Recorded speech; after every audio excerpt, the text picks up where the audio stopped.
Hi, my name is Paul Boldy. I work as a project design and development consultant in the commercial and hospitality sectors.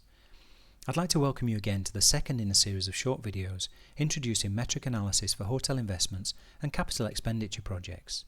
This time I'll be focusing on the metrics for successful restaurant renovations. I've long been passionate about the use of metrics and data analysis to ensure project success, from improved communication and stakeholder engagement to maximise value and reduce risk. Metrics enable informed design and guarantee speed to market. The correlation of the metrics again is quite complex, so I'll be using a specially designed calculator or communicator to show how a change in metric impacts budget and ROI. In this video I'm going to start with the break-even analysis for an underperforming fine dining restaurant within the hotel that operates on a single meal service. You can see that the outlet is averaging around 100 covers per day with an average cover charge of $50. Due to the low cover count, the fixed cost per cover is quite high and hence affecting profitability. We can also see that the break-even point is close to the current daily total. Any further drop will mean that the outlet is losing money. I've therefore transferred this information to the current operating metrics in the calculator. Now we need to consider the target metrics, so again let's review the break-even analysis for a proposed change to a family casual restaurant with an extended operating period. We can see that the number of daily covers has been increased, along with the reduction in the average cover charge to reflect the change in concept. As the fixed costs have been spread across a greater number of covers, the fixed cost per cover is reduced, and the variable cost is reduced due to the change in concept.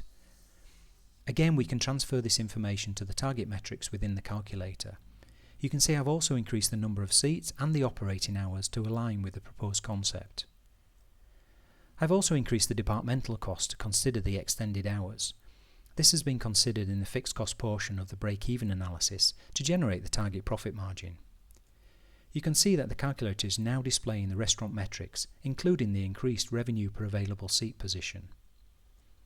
Now we need to look at the investment metrics, considering the owner's or investor's risk and asset strategy. Let's assume a 15% hurdle rate or internal rate of return in this instance, and a payback period of 3 years. The scope of renovation to change the concept will dictate the practical aspects of the payback period, as it will align to the amount of budget available. You can see that the investment metrics are starting to calculate the budget. Let's also consider a growth rate or inflation rate of 2%. And finally, we can make an allowance for fees within the total budget. Let's again assume 10% at this stage. The next thing we need to consider are the phasing metrics. Considering the extent of changes in the concept, we would probably look at a 3-month closure period and a 3-month period of recovery within the renovation year. We can now see that based on the metrics entered, there's a total budget allocation of $820,000 with a return on investment of 39%, an internal rate of return of 15% paid back over 3 years. This again is the basic use of the calculator to define the budget and ROI. The added advantage of the restaurant calculator is that it offers some very useful metrics for performance management. Now we can start to look at some further uses and test sensitivity analysis aligned to the budget and investment drivers through communication and discussion. We can see that even though we've increased the average number of covers per day, we still only have a seat turnover rate of 0.33. This means that in effect somebody could spend 3 hours in a seat for each meal. Even though this is an average, this is still therefore a very conservative view of the number of covers. If we increase the average number of daily covers to 600, we can see the impact on the budget along with the corresponding turnover rate. But let's go back to our original model. Let's assume that we want to review the impact of increasing the investment metrics to challenge the budget and the ROI. By running scenarios through the sensitivity analysis, we can see the direct effect of metric changes.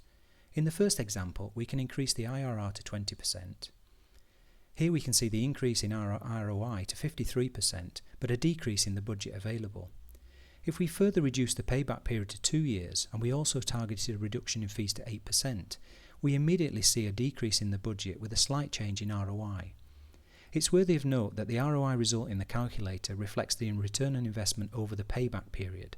This will most likely be different from the total investment period, whereby the ROI will be increased further, dependent on the term. Another important aspect to consider with any asset is that of opportunity cost, the cost of doing nothing. The budget is driven by increased revenue from operation. Conversely, the opportunity cost is the loss of this potential revenue. You can see here, without considering any decline in covers or cover charge, the opportunity cost is around $320,000 over the investment period. Again, this adds further weight to the case for renovation. So I hope you found this information to be useful, that you can see the powerful use of metrics again to define investments and their importance in improved decision making and reducing the speed to market. I will cover the break-even analysis calculator in more detail in part 3 of this series. Thanks again for watching.